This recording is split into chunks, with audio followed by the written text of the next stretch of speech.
Sering banget kan lihat iklan krim pemutih yang janjinya instan? Nah, hari ini kita bakal bongkar habis-habisan sisi gelap di baliknya, sesuatu yang wajib banget kamu tahu. Coba deh, buka media sosial. Lihat para influencer kulitnya bening-bening banget kan? Siapa coba yang gak kepengen punya kulit putih dan glowing secepat kilat kayak gitu? Godaannya itu loh, kuat banget. Eits, tapi tenang, kamu nggak sendirian kok. Wajar banget kalau kita gampang tergoda sama janji-janji manis hasil cepat. Ya gimana, zaman sekarang kan emang maunya semua serba instan. Dan pastinya kita sering banget dong nemu testimoni kayak gini. Wow, kulitku langsung glowing cuma dalam hitungan hari. Jadi halus, cerah banget. Kedengarannya kayak mimpi yang jadi kenyataan, ya kan? Tapi tunggu dulu, ada satu fakta yang mungkin bakal bikin kamu shock. Glowing yang kamu lihat itu sebenarnya adalah tanda-tanda awal kerusakan jaringan kulit. Ya, sinyal bahaya pertama. Ini dia nih, realita pahit di balik glowing instan itu. Pertama, ada yang namanya atrofi. Bayangin deh, kulit kamu jadi tipis banget, rapuh kayak kertas, gampang banget iritasi. Kedua, stria. Ini stretch mark, tapi di wajah. Dan ini permanen, nggak bisa hilang. Ngeri banget kan? Belum selesai, ada telangiektasis. Itu loh, pembuluh darah merah kecil yang jadi kelihatan jelas kayak jaring laba-laba di pipi atau hidung. Terus ada hipertrikosis. Tiba-tiba aja muncul bulu-bulu halus di wajah. Dan yang paling sering kejadian, muncul jerawat parah mendadak atau erupsi acneiformis, plus ruam merah di sekitar mulut yang namanya dermatitis perioral. Ini semua bukan cuma efek samping biasa ya, ini adalah kerusakan permanen. Pertanyaannya sekarang, bahan super kuat apa sih yang jadi biang keladi semua kerusakan ini? Jawabannya adalah kortikosteroid topikal. Oke, biar gampang ya, ini tuh obat anti radang yang super poten. Dokter biasanya meresepkan ini buat penyakit kulit yang serius kayak ekzim atau psoriasis. Jadi catat ya, ini tuh obat bukan produk kosmetik buat memutihkan kulit yang sehat.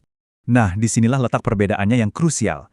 Kalau untuk penggunaan medis, semuanya terkontrol, harus di bawah pengawasan dokter, pakainya jangka pendek, dan potensinya disesuaikan. Beda jauh sama penyalahgunaan kosmetik. Biasanya tanpa resep, dipakai jangka panjang non-stop, dan potensinya seringkali tinggi banget. Bahaya.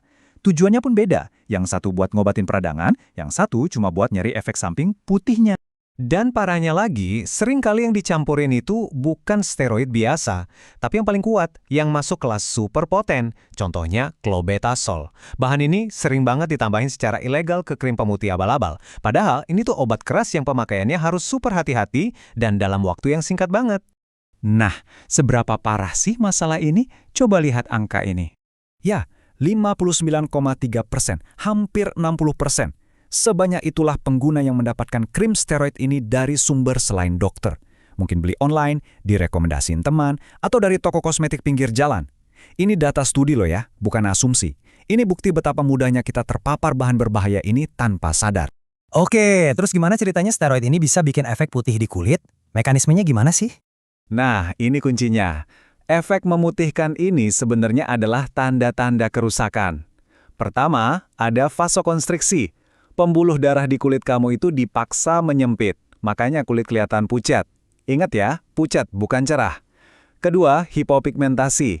Ini efek samping yang justru mengurangi pigmen, bikin warna kulit jadi belang-belang, nggak merata. Dan yang ketiga, atrofi kulit.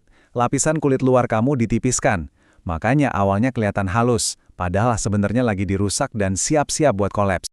Dan bagian paling seremnya, masalahnya nggak berhenti di kulit aja. Bahan-bahan kimia berbahaya ini bisa meresap loh, masuk ke aliran darah kita. Dan dari situ bisa merusak organ-organ tubuh dari dalam. Dan biasanya, steroid ini nggak sendirian. Seringkali krim-krim ilegal ini adalah paket komplit racun.